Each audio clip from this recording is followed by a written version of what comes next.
এই আঁচনিটো আজিৰ পৰা আমি আনুষ্ঠানিকভাৱে আৰম্ভ কৰিব খুজিছো।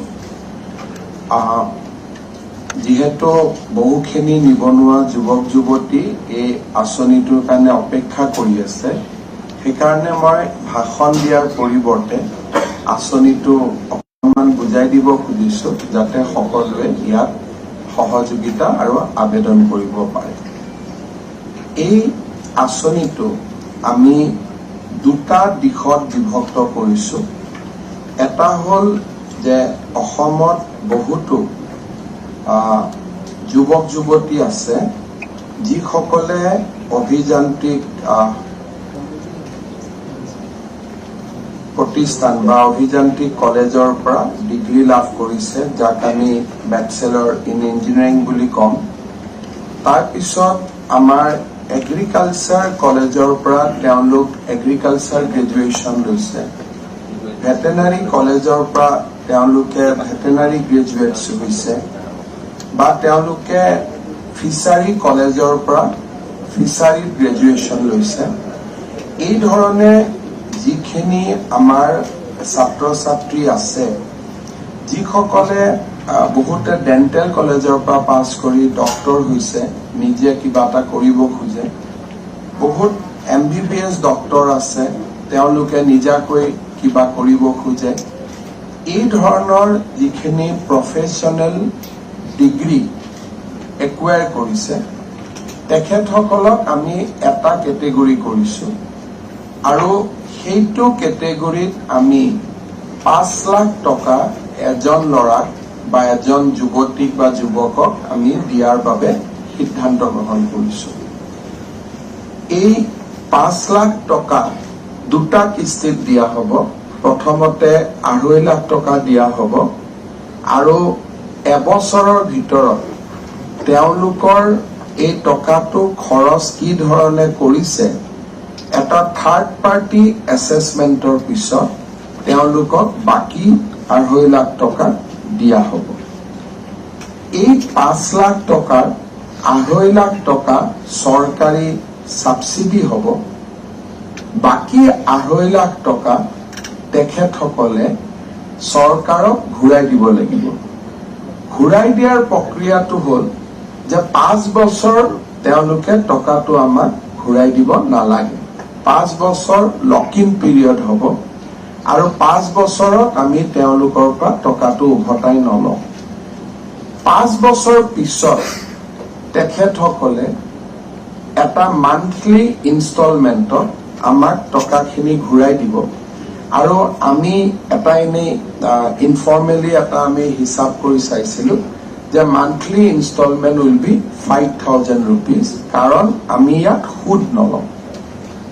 অৰ্থাৎ সুদবিহীনভাৱে 2.5 লাখ টকা চৰকাৰৰ সাবসিডি হ'ল, আৰু 2.5 লাখ টকা চৰকাৰক ঘূৰাই দিব।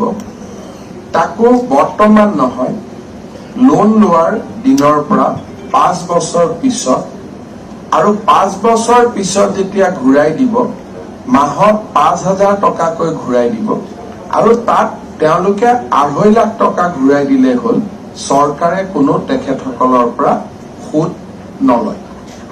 তাৰমানে আমাৰ কাৰণে একেবাৰে ইজি হৈ গ'ল যে 5 লাখ টকা আমি দুটা ইনষ্টলমেণ্টত পাম। প্ৰথম দিনাখনে লোনটো অনুমোদন হোৱা দিনাখনে আমি 2.5 লাখ টকা বেংকৰ একাউণ্টলৈকে পঠাই দিম।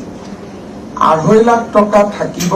এবছৰ পিছত, 6 মাহ পিছত তেওঁলোক যেতিয়াই ৰেডি হৈ যায় যে মই ইকুইপমেণ্টখিনি কিনিলো, মই বস্তুখিনি কিনিলো, পৰ্টেলত তেওঁলোকে ছেকেণ্ড ইনষ্টলমেণ্টটো ডিমাণ্ড কৰিব।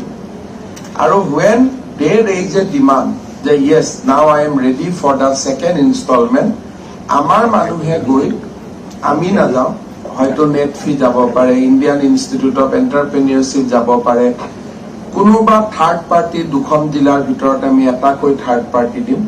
তেওঁলোকে গৈ প্ৰতিষ্ঠানটো চাব, আৰু চাই পেলাই যদি তেওঁলোকে সন্তুষ্ট হয়, তেতিয়াহ'লে বাকী 2.5 লাখ টকা একাউণ্টত জমা দিব। আৰু 1 লাখ যি আমি সংখ্যা ৰাখিছো, মাত্ৰ 5,000 ল'ৰাকহে আমি 5 লাখ টকা দিম। বাকি 95% অর্থাৎ total loan only 5% will be earmarked for category 1. Baki 95% will go to the category 2.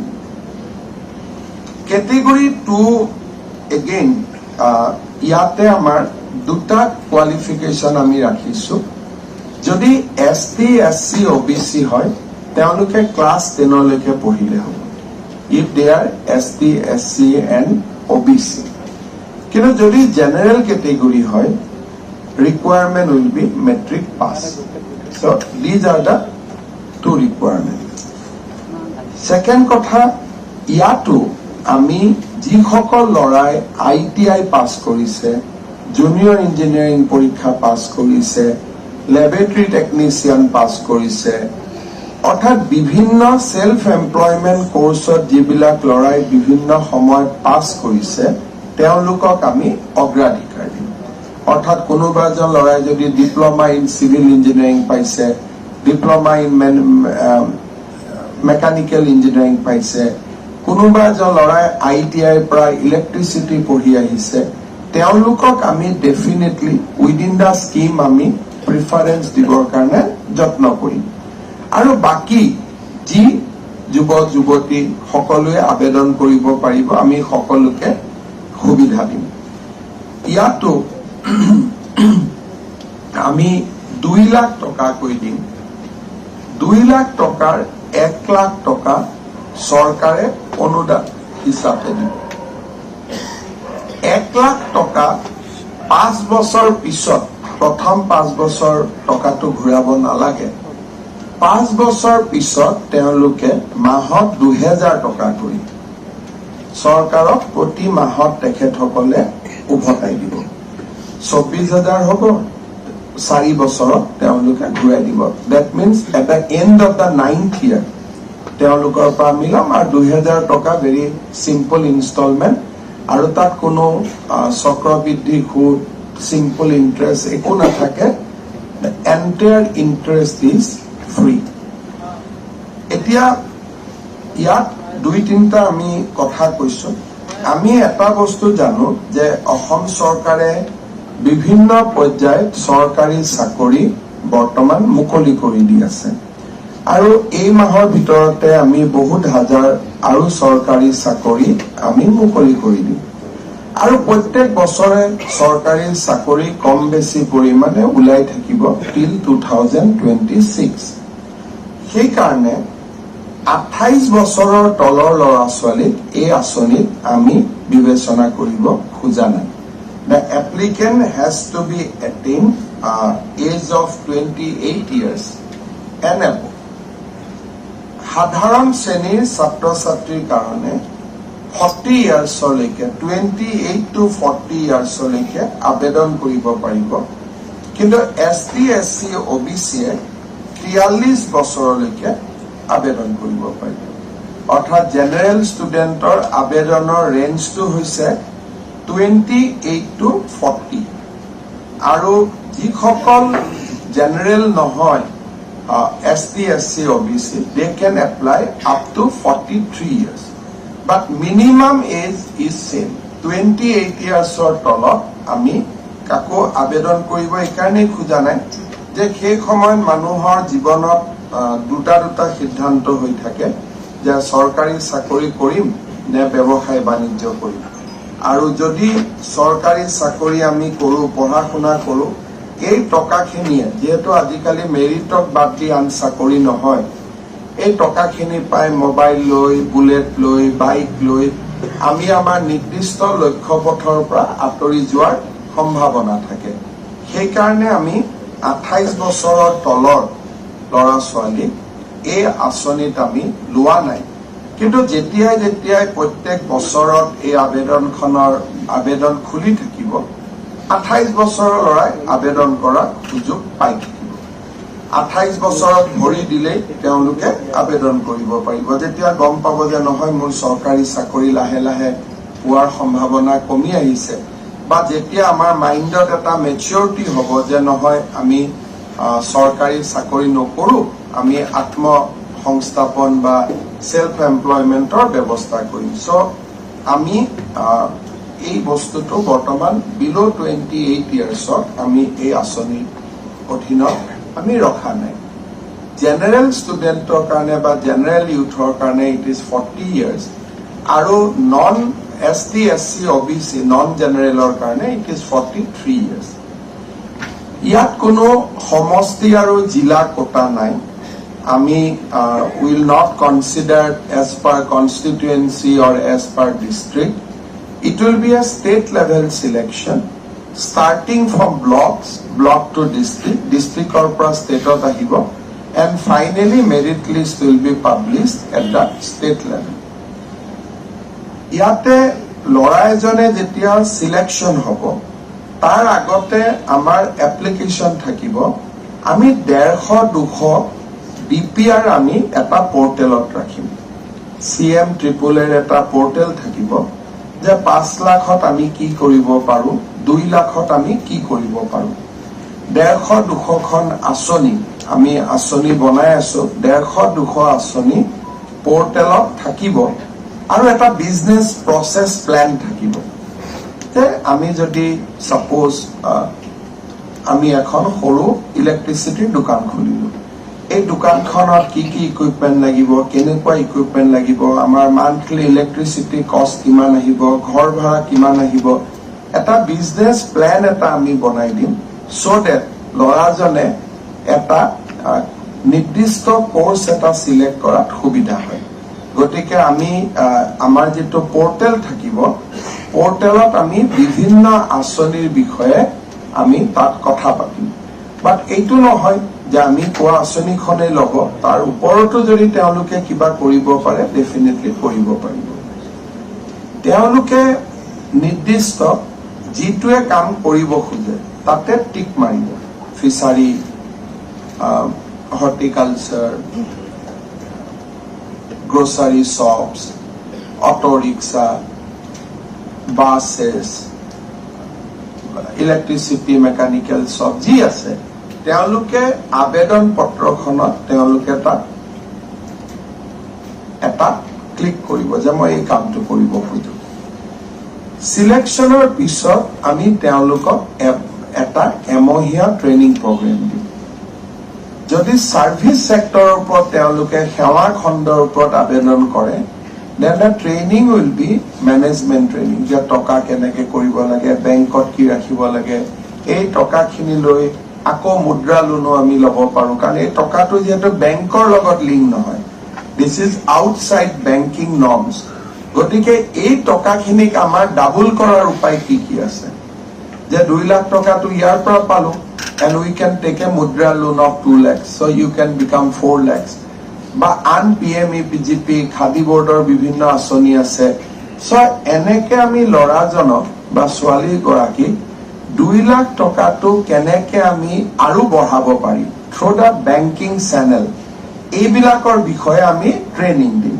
accountancy training dim okonman training dim if the training is within the state of Assam তেতিয়াহলে আমি ট্ৰেইনিংৰ মানটোত আমি 5000 টকা লৰাজনক আমি স্টাইপেন্ড দিম কিন্তু যদি লৰাজনে কয় যে নহয় মই এটা ফিচাৰী কৰিব খুজো আমি ভাবো যে নহয় লৰাজনক পুছা এগ্ৰিকালচাৰ কলেজত আমি ট্ৰেইনিং দি আনো then we will give him a stipend of rupees 10,000 for that month and plus training institute of যেটো পইচা দিব লাগে that will be paid by the state government so training institute will be paid by the state government or third party will be paid by the state government but students by youth jone jehetu ema training ot nijor samoy dibo so they will be entitled for rupees 10,000 if it is within the state of Assam it is 5,000 and if it is outside the state of amar bahiro tetiale ami teolukok training di আৰু যদি কিবা কাৰণত তেওঁলোকৰ ট্ৰেইনিংটো আমাৰ স্কিলৰ training বিলাকৰ লগত খাপ খাই যায় এটা আমি বহুত স্কিল বেস ট্ৰেইনিং দি আছো গতিকে তেওঁলোকৰ যদি ট্ৰেইনিংটো স্কিলৰ মডিউলৰ ওপৰত হৈ যায় then they will give a additional certificate on skill also যদি সেই মডিউলৰ লগত খাপ খাই যায় ইয়াৰ পিছত আমি প্ৰথম বছৰ আমি 1 লাখ যুৱক যুৱতীক আমি দিম আৰু দ্বিতীয় বা তৃতীয় বছৰত আমি আৰু 1 লাখ যুৱক যুৱতীক এই স্কিমখনৰ অধীনত আনিম। So within 3 years till 2026 April, our target audience will be 2 lakhs. But as of now, আমি 1 লাখ যুৱকক আমি দিম। আমি employment exchange চাইছো যে 28 years to 42 years range we have 6 lakhs unemployed youth. গতিকে 6 লাখ unemployed youthৰ 2-3 লাখে অলৰেডি বাহিৰত চাকৰি বাকৰি কৰি আছে। So 2 lakhs is sufficient to address the concern of the unemployed youth as of now. কাৰণ 1 লাখ চাকৰিও হ'ল, ইয়াত যি মই ৰেঞ্জৰ কথা কৈছো তাৰ পৰা চাকৰি হোৱা ল'ৰাখিনিৰ নাম আমি ডিলিট কৰাই নাই। গতিকে after the deletion the range will further কাম ডাউন, 5.5 লাখ মান হ'ব। গতিকে 5.5 লাখৰ ভিতৰত 2 lakh is sufficient to address the immediate concern of the our unemployed youth. কাৰণ বাকী সকলে বিভিন্ন চেন্ট্ৰেল গভৰ্ণমেণ্ট চাকৰি আন কিছুমানত জড়িত থাকিব খোজে। আমি ইয়াত ল'ৰা ছোৱালীক এটা আমি কম্পালচৰি কৰিছো যে এমপ্লয়মেণ্ট এক্সচেঞ্জত তেখেতসকলৰ ৰেজিষ্ট্ৰেশ্যন থাকিব লাগিব। গতিকে কাৰোবাৰ যদি এমপ্লয়মেণ্ট এক্সচেঞ্জ ৰেজিষ্টাৰ নাই, আমাৰ পৰ্টেলটো যেতিয়া তেওঁ হিট কৰিব, he will be directly taken to the portal of the employment exchange. গতিকে তেওঁ তাৰ পৰাই একেটা হিটতে তেওঁ এমপ্লয়মেণ্ট এক্সচেঞ্জৰ পৰ্টেলটোতো তেওঁ নিজক ৰেজিষ্টাৰ কৰি ল'ব পাৰিব। ইয়াৰ পিছত আমি এই 2 লাখ টকাৰ ক্ষেত্ৰতো প্ৰথমতে আমি 1 লাখ টকা দিম। তেওঁ যেতিয়াই এই 1 লাখ টকাটো ব্যৱহাৰ কৰি পৰ্টেলত আমাক জনাই দিব, অৰ্থাৎ তাত এপ্লিকেশ্যন থাকিব, এপ্লিকেশ্যন ফৰ ছেকেণ্ড ট্ৰান্স। তেওঁ যেতিয়াই ছেকেণ্ড ট্ৰান্সৰ আবেদন কৰিব, আমি থাৰ্ড পাৰ্টি ইনস্পেকশ্যনৰ পিছত ছেকেণ্ড ট্ৰান্সৰ আমি তেওঁলোকক এই পুঁজিখিনি মুকলি কৰি দিম। যিসকল ল'ৰা ছোৱালীয়ে প্ৰথম ট্ৰান্সটো লৈ তেওঁলোকে অপব্যৱহাৰ কৰিব, তেওঁলোকক আমি ভৱিষ্যতে চৰকাৰী চাকৰি আদিৰ কাৰণে কোনো আবেদনত তেওঁলোকক আমি গ্ৰহণ নকৰোঁ। বিজনেছ এটা লছ হোৱাটো বেলেগ কথা, কিন্তু টকাটো লৈ অপব্যৱহাৰ কৰাটো অপৰাধ হয়। So he will not be considered for any government employment or any government support service if he wastes the money. কিন্তু ব্যৱসায় কৰিছো, লছ হ'ল, সেইটোত আমি চকু নিদিওঁ। কিন্তু 1 লাখ টকাটো লৈয়ে মই বাইক এখন কিনি দিলো, ডেফিনেটলি ডেট ইজ ৰং। কাৰণ আমাৰ অসমৰ দৰে ৰাজ্যত ইমান ডাঙৰ স্কিম কৰা, it's a painful for the every government ইমান টকা যোগাৰ কৰা। গতিকে সেই এক্সাৰচাইজটোত যদি কোনোবাই টকাটো লৈ মই দোকান এখন খুলিছো, মোৰ লছ হ'ল, ডেট ইজ ফাইন।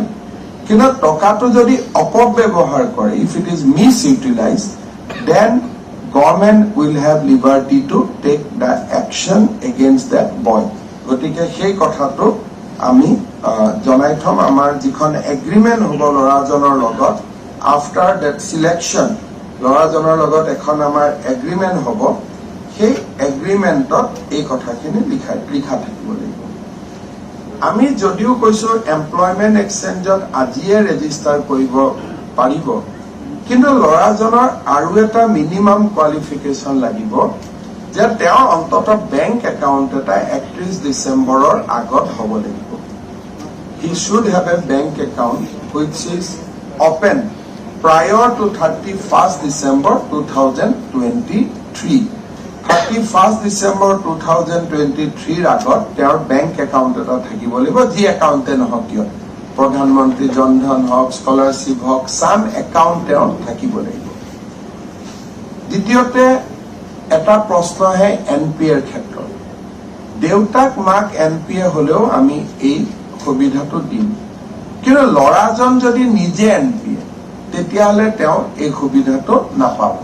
কিন্তু দেউতাক মাক বা ভায়েক যদিও কোনোবা ঘৰৰ এনি আদাৰ মেম্বাৰ NPA হলে আমাৰ কোনো অসুবিধা নাই। কেতিয়াবা হ'ব পাৰে দেউতাকে অফিচৰ পৰা লোন লৈছে, লোন ঘূৰাই দিয়া নাই, দ্যাটছ এ সেপাৰেট থিং। কিন্তু যিজন এপ্লিকেণ্ট হ'ব, he should not be NPA। এইটো এটা আমি মিনিমাম কণ্ডিশ্যন ৰাখিছোঁ। আৰু এটা আমি কণ্ডিশ্যন ৰাখিছোঁ যে এটা ফেমিলিৰ পৰা বায়'লজিকেল ফাদাৰ মাদাৰ যাৰ ছেম, তেওঁলোকে এটাই লোন পাব। তিনিজন ল'ৰাই আবেদন কৰিলে তিনিটা নাপাব।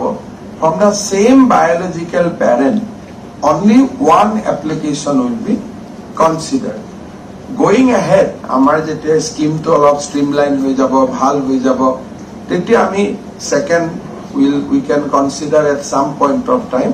কিন্তু এতিয়া বায়'লজিকেল পেৰেণ্টৰ পৰা বা মোৰ জৈৱিক বা মোৰ যিটো নেচাৰেল দেউতা মা, তাৰ এটা সন্তানেহে এই আঁচনিত সুবিধা পাব।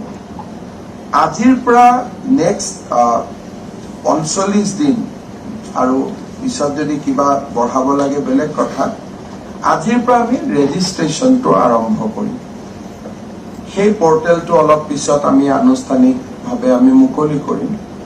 পৰ্টেলত আবেদন কৰাৰ পিছতে আমি মিনিমাম কোৱালিফিকেশ্যনখিনি প্ৰথম এটা ষ্টেজ অফ ৰেজিষ্ট্ৰেশ্যন আমি চেক কৰিম যে 28 to 40 হয় নে নহয়, বেংক একাউণ্ট আছে নে নাই, এমপ্লয়মেণ্ট এক্সচেঞ্জত নাম আছে নে নাই। Some field will be filled up during the registration process. কেইটামান ফিল্ড আমি বহুত ডিটেইলছত নাযাওঁ ৰেজিষ্ট্ৰেশ্যনৰ পিছত। ৰেজিষ্ট্ৰেশ্যন হৈ যোৱাৰ পিছত আমি যিসকলে কোৱালিফাই কৰিব তেওঁলোকক আমি আবেদন কৰাৰ সুবিধা দিম। আবেদন সকলোৱে নকৰিব, প্ৰথমতে সকলোৱে ৰেজিষ্টাৰ কৰিব। ৰেজিষ্টাৰ কৰিলে আমি গম পাম কি যে ল'ৰাজন ডিব্ৰুগড়ৰ, গতিকে তেওঁক আমি সাজেষ্ট কৰিব পাৰিম যে you take up something which is feasible in the Dibrugarh district. যে ধুবুৰীৰ পৰা কোনোবাই এপ্লিকেশ্যন কৰিব, আমি তেওঁক গাইড কৰিব পাৰিম যে তুমি ধুবুৰীত এই কামটোহে চলিব, এইটো কাম নচলে। তুমি গুৱাহাটীত আবেদন কৰিছা, গুৱাহাটীত এইটো কামহে চলিব, এইটো কাম নচলে। So that application কৰাৰ সময়ত we can guide the student. গতিকে first 45 days will be registration. Registration will be followed by application. Application will be followed by district level selection, ultimate state level selection. And আমি এটা মনে মনে target লৈছো যে বহাগ বিহুৰ দিনাখন if we can dispatch the first batch, first tranche. যদি 5,000 ল'ৰা ট্ৰেইনিং খতম হৈ যায়, উইল ষ্টাৰ্ট উইথ 5,000। 10,000 ল'ৰা ট্ৰেইনিং খতম হৈ গ'লে আমি 10,000। এনেকুৱা হ'ব পাৰে যে 1 লাখ ল'ৰাক একেলগে ট্ৰেইনিং দিয়াটো প্ৰেক্টিকেলি ফিজিবল নহয়। গতিকে প্ৰত্যেক মাহত যাৰ যিমান ট্ৰেইনিং কমপ্লিট হৈ থাকিব আমি সিমানক ডিছবাৰ্চ কৰি গৈ থাকিম। মে বি এভৰি মান্থত আমি 10,000 কৰি গৈ থাকিলে এপ্ৰিল টু ডিচেম্বৰৰ ভিতৰত ডিছবাৰ্চমেণ্ট উইল বি কমপ্লিটেড। আৰু কিছুমানৰ যিবিলাকৰ চিম্পল কেছ হ'ব যে মই গাড়ী এখন ল'ব খুজিছো, অটো এখন ল'ব খুজিছো, য'ত বহুত বেছি ট্ৰেইনিং আদি জড়িত নাই, তেনেকুৱা ক্ষেত্ৰত we can start the disbursement even 1 month before in place of April. Even we can start in the month of March also, depending on the application. আমি আমাৰ স্কিমখনৰ বিষয়ে আমি ক'বলগীয়া কথা এইটোৱে আছিলে। বাকী স্কিমখনৰ ডিটেইল আমি এটা পৰ্টেল বনাম, may be it will take 2-3 days। মুখ্যমন্ত্ৰীৰ আত্মনিৰ্ভৰশীল অসম অভিযান, তাতে FAQ থাকিব, ফ্ৰিকুৱেণ্টলি আস্কড কুৱেশ্যন থাকিব, তাতে আমাৰ স্কিমছ বিলাক থাকিব।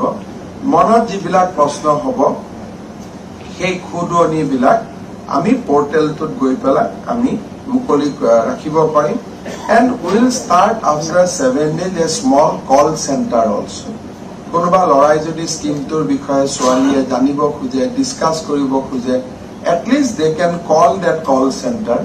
আৰু কেইটামান জেনেৰিক কুৱেশ্যনে থাকিব, পিছত either through the news paper আমি এই কুৱেশ্যনখিনি এনচাৰ কৰি দিব পাৰিম। Call centre will note down the question and question can be answered and it can be sent to the through a text message to every applicant, because in the registration state we are going to capture their mobile number. So we can send a detail helping eta jitu lage through some text message ami applicant hokolok ami guide kori jabo parim teloke question khini call center kudhibo ami record korilok then we will prepare a generic answer script and we can load it on the portal itself nohole paper nohole through customized text message we will be able to send the answer গতিকে মোটামুটি আমাৰ এইখিনি আমাৰ জানিবলগীয়া কথা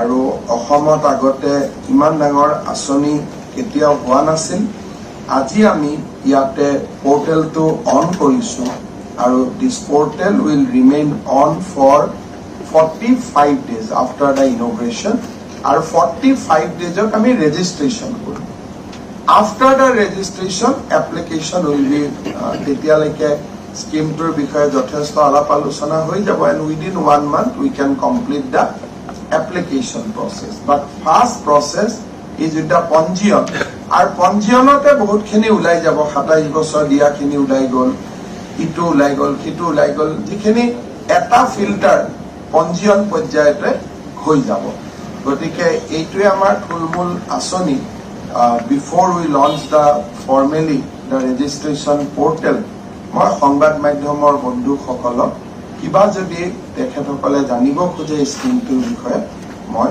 জনাব পাৰিম the total expenditure of this scheme চৰকাৰৰ total যিটো 2 লাখ যিটো আমি কৰিছো 2 লাখত আমি যিটো 5 লাখৰ সেই 5 লাখৰ ট্ৰেইনিং কষ্ট লোন গ্ৰান্ট গোটেই মিলি we think that we need to spend around 5,000 crores. It milai palai. Total investment from government in next 3 years will be 5,000. But jetia prothom bosor ami 1 lakh student 1 lakh lorak select korim, it will be 2,500. Second 1 lakh hok lole ami 2,500. Aru eta kotha je prothom bar jikhokol lora swaliye napabo আমি অহাবাৰ যেতিয়া পোৰ্টেলটো খুলি দিম অকল 28 বছৰত ভৰি দিয়া লৰাখিনিহে দিব বাকি লৰা নামবিলাক পোৰ্টেলত থাকিবই গতিকে আমি তাৰ পৰাই নেক্সট 1 লাখ সেই এপ্লিকেন্টৰ পৰাই আমি সিলেক্ট কৰিম খালি সেই বছৰত 28ত ভৰি দিয়া ষ্টুডেন্টখিনি will give a second chance একবাৰ যেতিয়া 2 লাখ হৈ যাব that portal will be close 26 পিছত আৰু গভৰ্নমেন্টে এনেকুৱা নতুন স্কিম চিন্তা কৰিলে then we can start a new portal so that is the এইখিনি মোটামুটি কথা আছিল আপোনালোকে যদি কিবা কোৱেশ্চন খুদিব খোজা খুদিব পাৰে